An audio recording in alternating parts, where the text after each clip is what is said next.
আস্তানা সন্ত্রাসী আর করিস না, বীরের চামড়া রাখবো না, সন্ত্রাসী আর করিস না, বন্দুক ঝুলাস না, আপনারা দেখতে পাচ্ছেন। আসসালামু আলাইকুম। 15-14 তারিখে আন্দোলনের পরে আমাকে বললো যে সাদ্দাম করে কে বললো? নাম বলবেন? আইনাল মাস্টার বললো যে আইনাল কো আইনাল তোমার লেগে তো আমি দোয়ানে আইনাল আসে না থাকতাম। হ্যাঁ তাকে তো কিসের লেগে আইনাল আমার কাছে টাকার কাছে দিনার আছে এই সময় আমাকে এইরকম কাপড় তুলে আমার এই পিস্তল দেখালো দেখালে আমি দেখ ও পিস্তলে খাওয়া নাই ওই 400 এসে না। আর আমার দোকান থেকে 70,000 টাকা লিছে, 2,000, 5,000, 10,000 না দিলি হুমকি দামকি করিয়া টাকা লিছে 70,000 পরে আজ চাই কাল চাই বালুর পয়েন্টে এবং বালুর দরের কথা টেহা দেবে তা টেহে পর্যন্ত যায়নি। আইনের অবস্থা নেই আপনি? আইনের অবস্থা নেই আইনের অবস্থা কোনো লাভ হয় না, এই জন্য নেই এখন আইনের অবস্থা আমি নেবো। আইনাল কি করে কি তোমার কি চাকরি আছে না? আইনালে চাকরি নেই, ওর চাঁদাবাজি সন্ত্রাসী ও মানে এই সন্ত্রাসী চাঁদাবাজি তার মেন পেশা।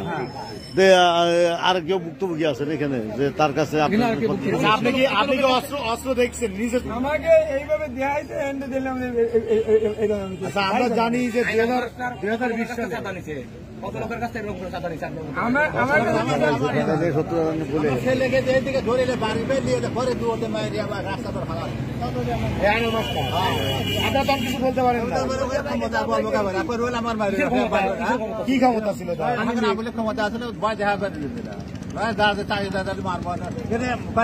আমার সালা কয় তুই যে হিরো না বেশি তো মাইরে বেসাইছে তাক দিয়ে ধরে দিয়ে দেয় বাড়ি ফেলে ঘরে দুয়ার দিয়া বাইরিয়া তো পিছ সালটা তুলে লাগিয়ে ওই জায়গায় 11 বাড়ি মানে খারাপ। আচ্ছা 2020 সালে আমরা জানি যে এই জায়গায় একটা ছিল হলো শাহপুর ডাবেস কাউন্টার, এই কাউন্টারে উনি গুলি করছিলেন সন্ধ্যাকালীন সময়। এটা আপনারা তখন কি আমরা শুনছি এটা গুলি সাউন্ড পাচ্ছে, সাউন্ড পাইছেন? ওই আইনাল মাস্টারের কাছে কি অবৈধ অস্ত্র আছে নাকি? অবৈধ অস্ত্র আছে, আমরা সবাই দেখছি। আচ্ছা এই যে আইনাল মাস্টার যে গ্রেপ্তার হয়েছে এটা কি আপনারা জানেন নাকি? তা আপনারা যে যখন গ্রেপ্তার হলো সেই পরিপ্রেক্ষিতে আপনাদের যে এই যে আপনারা যে নানান রকমের ভুক্তভোগী আপনারা কি থানায় কোনো অভিযোগ দিচ্ছেন? হ্যাঁ দিয়েছিলাম, এখন থানায় দিয়েছিলাম। ওই 21 আছে না ওই মানে বলে যে আমি যা কিছু তোমার পালা লাগবে 3 মাসের বাজারে খবর হবে, 3 মাসের বাদে কিছুই হলো না, পরে কিছু হলো না, পরে এখনো ওখানে অভিযোগ আছে, এখনো অভিযোগ আছে, এখনো অভিযোগ থানায় আছে। আপনার কি আমাদের একটা জায়গা দেওয়ার কত টাকা লিছে স্যার? কত টাকা লিছে? 65,000। জায়গাও দেয় না, টাকাও দেয় না। পরে একদিন এসে রাত 4টের সময় জয়নাল এসে হোসেন এসে আইনাল এসে আমাকে বলতে 3 লাখ টাকা দেওয়া লাগবে তোর, আমি টাকা তোর দেবো কে? টাকা না দিলি পারে তোর মেয়ে দিয়ে যাবো। হ্যাঁ এই হুমকি দিছে। আমি মান সম্মানের ভয়ে আমি টাকা দিয়ে দিছি। টাকা দিয়ে দেওয়ার পরে আমি সাইফুল চেয়ারম্যানের কাছে বিচার চাচ্ছি, আর কাছে বিচার চাচ্ছি, সভাপতির কাছে বিচার চাচ্ছি, কেউ দেয় নাই, কেউ বিচার দেয় নাই।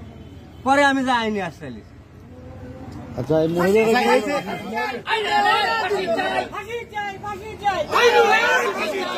আচ্ছা এই মহিলারা কেউ আপনারা কোনো ভুক্তভোগী বলেন? আর কি কি কি বিষয় কি আপনার কি ক্ষতি করছে?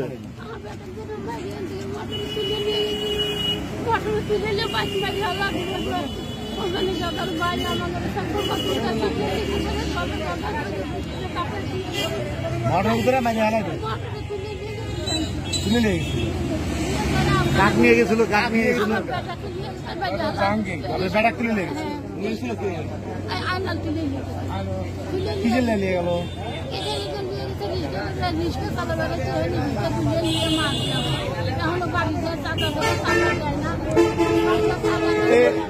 এখানে কি আর কেউ ভুক্তভোগী আছে?